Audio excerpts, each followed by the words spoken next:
Good morning, folks. We're going to be playing Fight Card Boxing 1E. This is the very first. So I ordered and purchased Fight Card Boxing from John before the public even knew about it, and he packaged it up and shipped it to me when it was completed. And so I have the very first edition ever rules. So I've been playing this morning the original rules. So I'm not using any of the new rules or any of the modifications. I'm playing this sucker the way it was originally made. For those who don't know, John L. Sullivan won my heavyweight championship, and so he is the current defending heavyweight champion.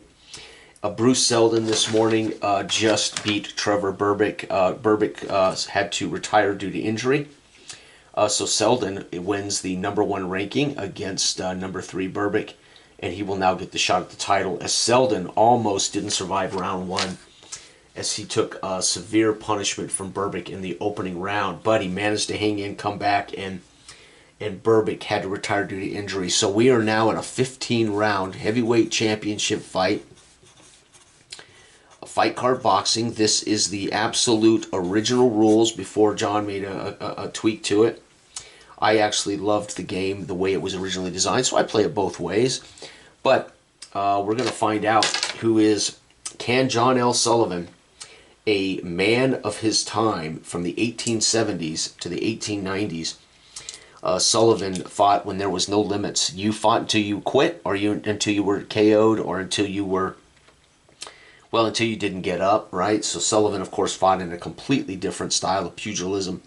Bruce Seldon, of course, is a modern boxer. Seldon has him by 2 inches in height. However, Seldon has him with 4 inches of reach. They both fought 48 and 40 bouts respectively.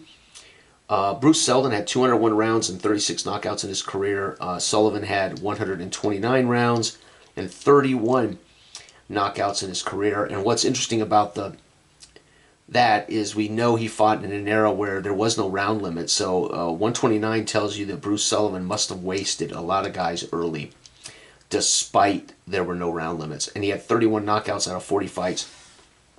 Bruce Sullivan might be right now the most vaunted heavyweight I've had as far as stats. So we're looking at work rates, almost identical, 87 and 88. The intensity, almost identical. Bruce Seldon, 9. John L. Sullivan is maxed out at 10. Rounds, Seldon has a slight edge as he'll fatigue in round 4. Sullivan gets tired in round 3. And endurance, it's a 3-point difference. Seldon has a slight advantage there. Folks, it's a good chance here. I will guarantee you this. There is no way on God's green earth this fight is going to go beyond 5 or 6 rounds based on the first edition rules. And there is no way to protect either one of these fighters from the damage it is about to be unleashed upon them. So let's roll. Let's find out, baby. This is original Fight Card Boxing, the Verse box set, and I've been playing this morning the original rules. It's been great fun. All right, may the best man win. All right, it's going to be Sullivan is going to win the opening stanza. Oh, Lord, he's rolled boxcars with a successful work rate. He's going to score a multiplier. Folks, the fight. So this happened to Seldon. In the last fight, Trevor Berbick scored a -36-point multiplier on Seldon, and the fight was, at that point, it looked like Seldon was in deep trouble. Sullivan has done maybe the same. Multiply this by 10. 40 points. Holy cow, -40. He's going to be at 34 left. Holy cow, we've got a multiplier assault by Sullivan. As Sullivan says, I don't want to give this kid a chance to waste me. And it's going to be a work rate roll. Almost fell 5. He's going to score 10 points against Sullivan. So right there, Sullivan automatically gets the judges because of the multiplier, which means he basically, easily, even the most silly, young, inexperienced boxing lover watching this fight would know instantly that Sullivan dominated that round. That's the kind of dominance. So can Bruce Seldon come back in this one? He certainly did against Trevor Berbick. Yep, there we go. He comes out ready to go again. He does not score a multiplier like he did against Berbick. And 6, he's going to score 9 more points off. So Sullivan now still with a chance to win this fight early, as he got a huge advantage in bringing him down by 40 points. and he will score 5 off, another 11 down to 23. And now we go to the judges, though, for this. Judge 1 scores it, Sullivan. Judge 2 scores it, Seldon. And Judge 3 scores it. Oh, wow. So Bruce Seldon gets that round from 2 of the judges. All right, round 3 about to go down. All right, we got Sullivan winning this. He's going to score 6. He's going to take another 10 off. Bruce Seldon can't afford much more damage, folks, as Sullivan may win this the next round if Sullivan cannot get a multiplier. He is going to score a 4, almost a multiplier. He reduces that by... And we go back to the judges. So both of them squaring up in the middle of the ring, going toe-to-toe. What do the judges say? The judges like, wow, barely like Bruce. The first judge likes Bruce by 1. The second judge likes Sullivan. So we've had a toe-to-toe dogfight. They're pounding each other. And again, we're going to get 10 here. But Bruce Seldon, despite the damage he's taken, has won 2 rounds. This is it, folks. This could literally be over if Sullivan wins this aggression roll. So if Sullivan starts, he could win this in one punch.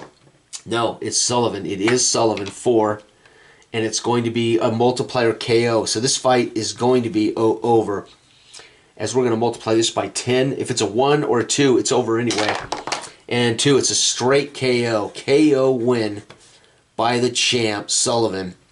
Holy cow, Sullivan now has won 3. This will be his 3rd fight, 3 KOs. Actually 4, I think this is his 4th win, 4 KOs. So he is 4-0 with 4 KOs. And then he wins by straight KO on a 1 or 2 in the first 6 rounds. That's the original rules on a multiplier, KO multiplier. In the 4th round. And that was good because he was actually fatigued and would have started taking more damage from young Bruce Seldon. I say young because he fought in the 2009 was his ladder. This guy was almost 1892. What do we got there? That's 200 years between them. 120 years between them or something.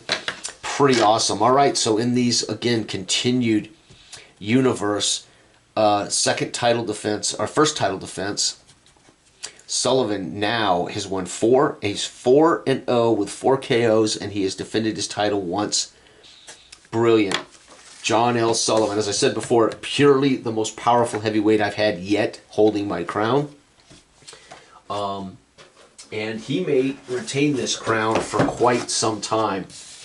Next up, I'll fight off a couple other heavyweights and find out who becomes, again, the top-ranked challenger. I might give Trevor Berbick a chance since Berbick fought Seldon for an opportunity at the shot. And since Berbick lost, I may fight Berbick against somebody. If Berbick wins, I'll give him the #1 ranking and allow him to fight John L. Sullivan. So right now, man, Sullivan is absolutely dominating. He won by KO against the defending champ, Ezzard Charles. He has now defended his first title fight, and he's won it in the 4th round decisively. Is John L. Sullivan. Thanks for watching, everybody. This has been Fight Card Boxing, 1st edition, the absolute original rules today, anyway. And thank you. Bye-bye.